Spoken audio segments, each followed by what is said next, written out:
बिस्मिल्लाहिर्रहमानिर्रहीम अस्सलाम वालेकुम। और आज की वीडियो की तरफ एक्सरसाइज 11.2 के अंदर जितने फॉर्मूले यूज हो रहे हैं उनको डील करेंगे कि जितने फॉर्मूले हम यूज हो रहे हैं उनको हम याद कैसे कर सकते हैं और उनको कहाँ कहाँ कौन सा फॉर्मूला यूज करेंगे। तो स्टार्ट करते हैं और डिस्कस कर लेते हैं जितने फॉर्मूले 11.2 में यूज हो रहे हैं उनको। तो उससे पहले आपसे छोटी सी रिक्वेस्ट है कि अगर आपने चैनल को सब्सक्राइब नहीं करा सब्सक्राइब कर दें और साथ बेल आइकन को प्रेस कर दें ताकि लेटेस्ट वीडियो जो भी हम अपने चैनल पर अपलोड करें वो आप तक पहुँच सके।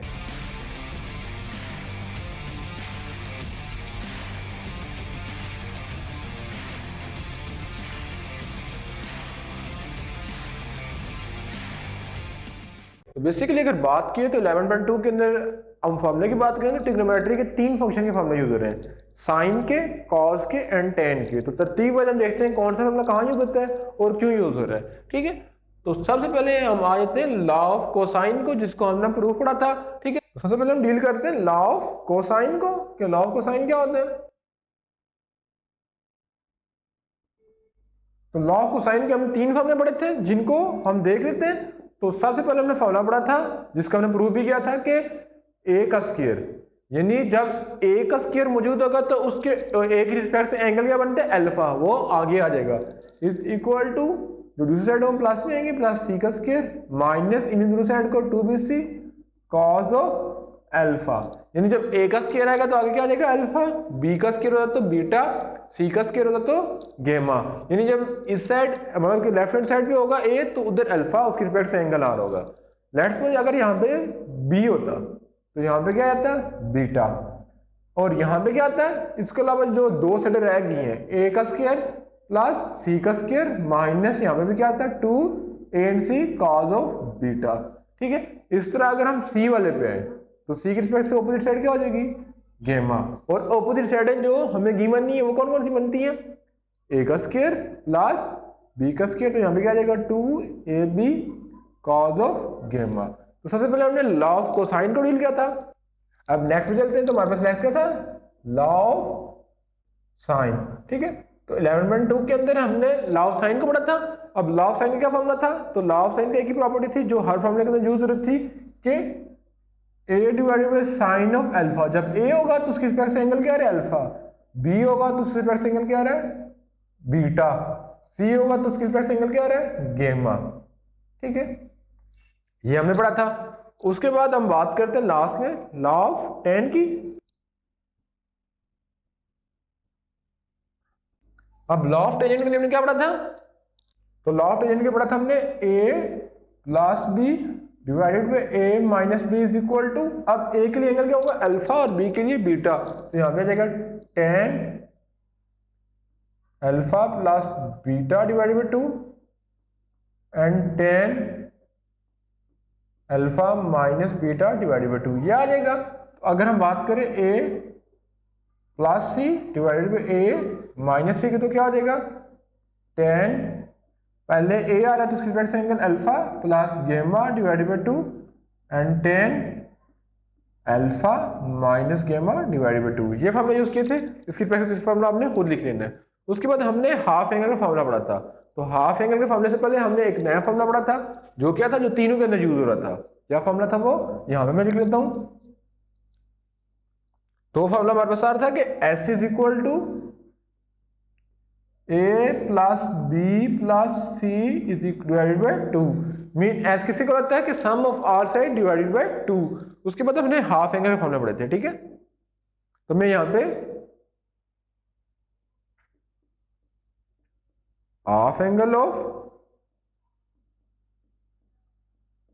कॉस लिखने जा रहा हूं। तो हाफ एंगल ऑफ कॉस को हमने क्या क्या पढ़ा था वो लिख लेता हूं यहाँ पे। तो हाफ एंगल ऑफ कॉस हमने क्या पढ़ा था कि कॉस हाफ एंगल तो alpha divided by 2 is equal to, फिर यहां पे मैं लिख सकता हूं कॉस बीटा डिवाइडेड बाय 2 और लास्ट में कॉस गेमा डिवाइडेड बाय 2। अब ये साइड के लिए था, ये एंगल के लिए आ रहा है। अब क्या फॉर्मूला हो जाएगा इसके लिए, s इंटू जो साइड यहाँ पे गिवन है, क्या गिवन है, अल्फा, तो s minus A divided by जो साइड है मिसिंग है, b और c मिसिंग है, वो आ जाएगा।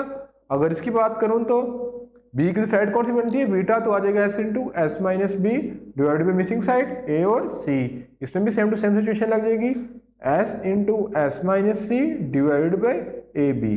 तो ये सो कैसी चीज आपको समझ आ गई होगी। अब इस पे आ जाते हैं।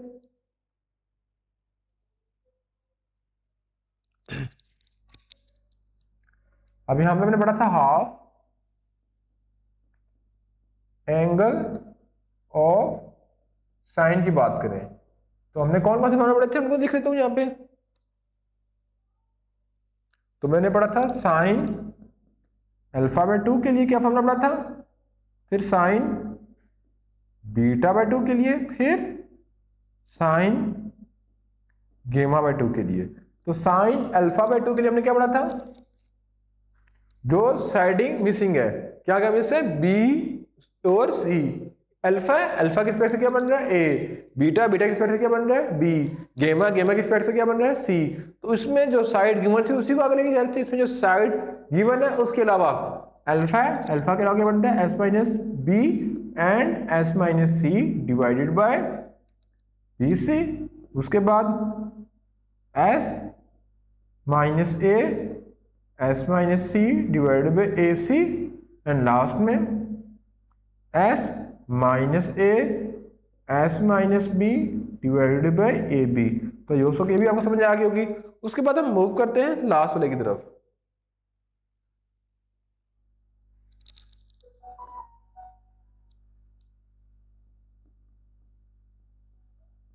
Half angle of tangent.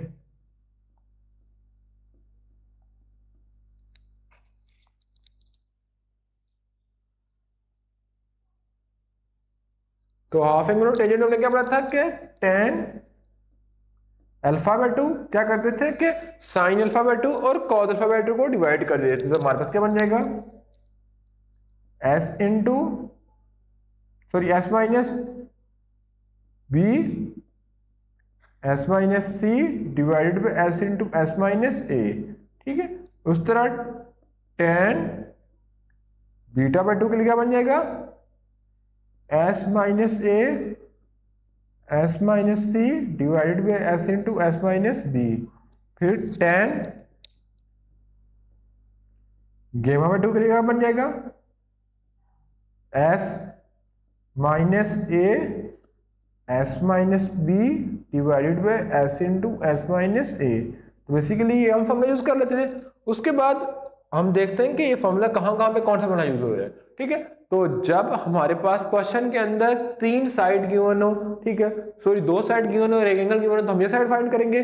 उसके बाद जो फॉर्मूला यूज होता है वो भी लिख लेता हूँ। जितने फॉर्मूले इस क्वेश्चन चैप्टर के अंदर यूज हो रहे हैं सबको मैं यहाँ पे इंप्लीमेंट कर देता हूँ।